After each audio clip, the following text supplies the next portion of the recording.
tomorrow's final report. My name is Han Joon-seo, I'm 32 years old, and I live in Seoul. My life revolves around sound, those invisible things that have a strange power over us. I'm a freelance audio technician, specializing in field recordings for podcasts. It's not a glamorous job, but it helps me forget about my chronic insomnia. Ever since I was a kid, I've been sensitive to noises. The wind whistling through door cracks, rain pattering on rooftops, or even white noise from a radio, that chaotic, meaningless hum that feels like it's whispering something. Maybe that's why, after my brother Han Joon-seo's death, I became obsessed with them. Joon-seo died 5 years ago in a mysterious car accident on the highway. The police said it was a drunk driver, but I've always felt something was off. He called me the night before, his voice panicked. "Hyung, I heard something weird, but I was busy recording, so I hung up." The next morning, he was gone forever. Since then, I've been hunting dead waves, abandoned radio frequencies, where echoes from the past linger. That's why I decided to go to Gangwon-do. I'd heard about an old AM radio station abandoned on a mountainside, near what used to be a coal mining village. It shut down in the late 1990s, after an unreported fire. Rumors said the fire killed a few staff members, but the authorities covered it up because of the mines. Now, it's just ruins, buried under snow in winter. I thought it was the perfect spot for my podcast project, Dead Waves. I wanted to capture interference signals, echoes from the past, to tell stories about forgotten broadcast stations. Maybe, through that, I'd find some peace for the guilt over Joon-seo. I set out on a January afternoon this year. Seoul was chilly, but Gangwon was different, bone-chilling, cold. I drove my beat-up car, loaded with a Sennheiser mic, Zoom H5 recorder, spare batteries, and my laptop. The highway narrowed, flanked by dark pine trees. My GPS kept losing signal, and snow started flurrying. I stopped at a small gas station for hot coffee. The attendant, a middle-aged man with deep wrinkles, asked, "Heading up the mountain? Dangerous this time of year, thick snow." I smiled, just recording sounds, looking for some quiet. He shook his head, eyes distant. "Quiet? That mountain's not quiet, especially the old radio station. Folks say it's haunted, hear dead people whispering." I figured he was superstitious, but his words echoed in my head for the rest of the drive. I rented a small wooden cabin at the mountain's base, about 5 kilometers from the station. The owner was Mr. Kim Young-ho, a gaunt old man living alone. He handed me the keys, his voice trembling. "Don't go up there at night, young man. After the fire, no one dares." Once I heard radio static echoing down from the hill, like people crying for help. I nodded politely, thinking he was just spinning ghost stories for tourists. The cabin was cozy, smelling of pine, with a roaring fireplace. I unpacked my gear, turned on the laptop to check equipment. That first night, as usual, I couldn't sleep. I lay there, listening to snow pattering on the roof. Wind howled outside the window, like someone murmuring. To kill time, I planned to hike to the station the next morning. The trail up the mountain was slick, snow knee-deep. I used a walking stick, huffing in the cold. The air felt heavy, trees blocking the weak sunlight. After 2 hours, the radio station loomed like a grey ghost.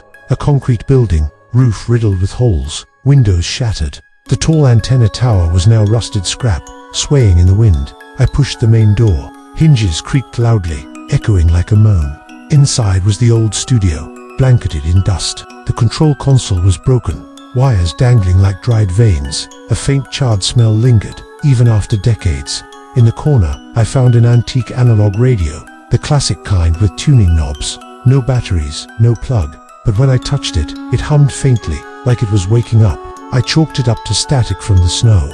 I took it back to the cabin, along with some unlabeled tape reels from the floor. During the day, I recorded at the station, wind whistling through gaps, snow falling, and static from dead frequencies. Everything normal, just white noise humming. But that first night in the cabin is when things got weird. The clock hit 1 a.m., snow falling heavier, wind rattling the windows like it wanted in. Sleepless, I played back my daytime recordings. Then I remembered the old radio. I twisted the knob to a random frequency, 1080 AM, a dead one for years. At first, just white noise, buzzing like bees. Then, suddenly, a woman's voice, monotone, emotionless, like a professional announcer from the old days. "Welcome to the daily news broadcast. Today, January 24th, Gangwon-do will see heavy snowfall, temperatures dropping below -10 degrees Celsius. A traffic accident on the mountain pass near the old village injures a truck driver slightly. Police are investigating. In Seoul, shares of tech company XYZ drop 5% due to global market influences. And in Gangwon, a local resident finds a wild animal carcass torn apart near the old radio station. I jolted upright. Today was January 23rd. The broadcast said 24th. The voice continued with a few more minor stories, then ended oddly. This concludes tomorrow's final report. It switched to English for that last line, sounding unnatural.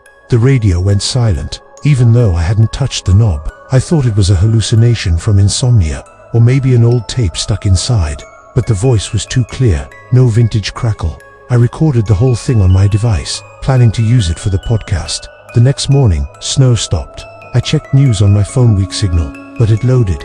Sure enough, heavy snow in Gangwon, truck accident on the pass, driver lightly injured, XYZ shares down exactly 5%. Even a local article about a mangled animal carcass near the mountain.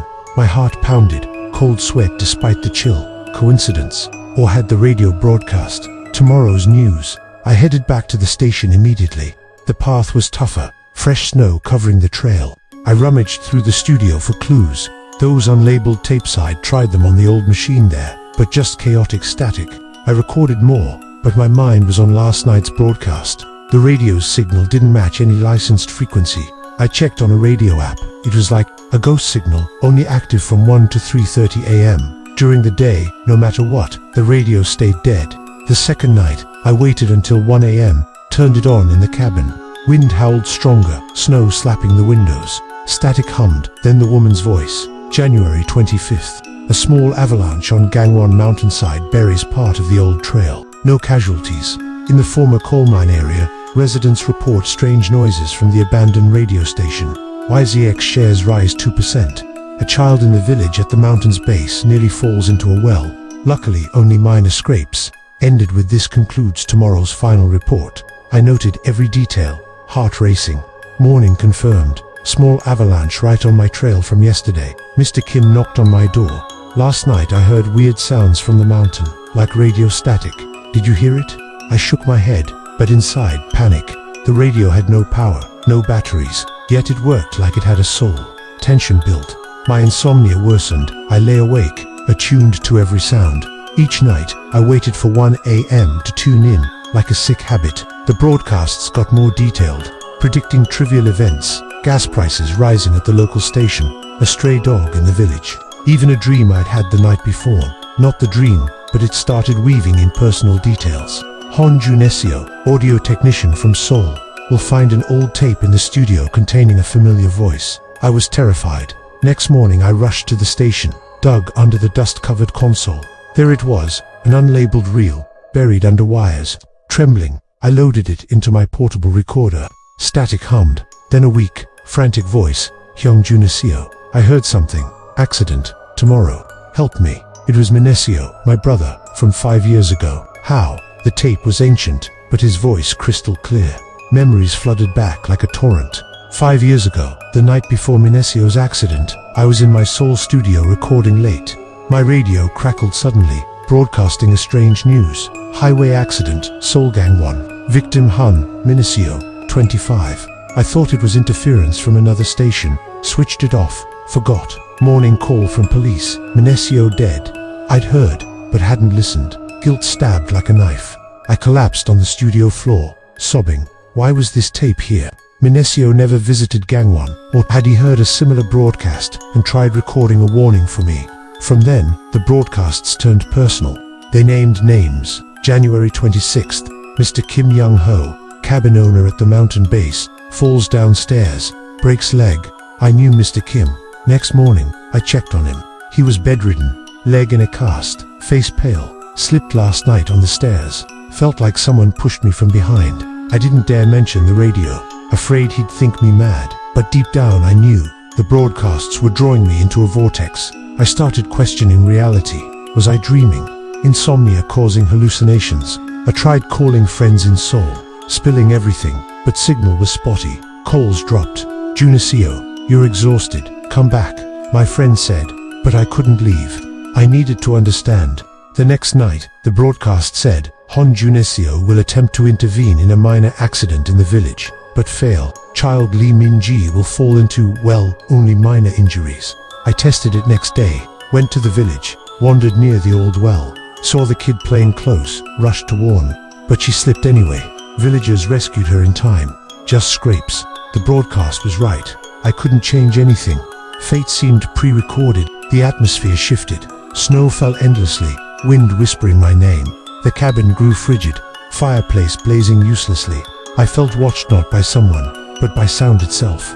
The radio felt alive, observing through static waves. Each tuning, the woman's voice seemed closer, whispering in my ear. I tried smashing the radio, but it remained intact. Working the next night, broadcasts referenced the past. Han Joon-seo ignored the warning about his brother. Now, he'll hear it again.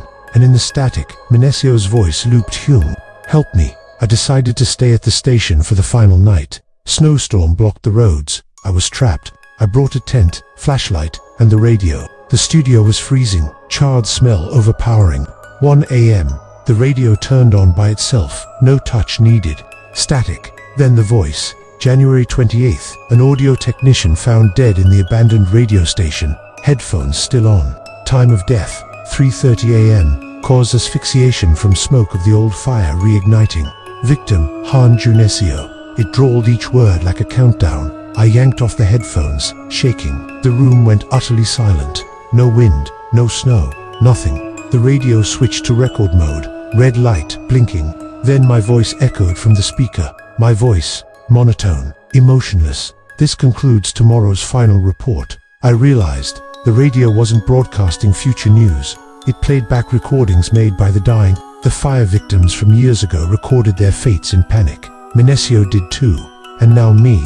Radio waves preserved, replayed, like a cold witness to destiny. We hear, but don't listen. Technology doesn't save us. It reminds us we've been warned. I don't know what happened after. I'm still here, typing this on my laptop, waiting for 3:30. Battery dying, snow blanketing the windows. If you're reading this, maybe it's my final recording. But if you hear static on your radio late at night, listen closely. It might be talking about your tomorrow, and no one can change it.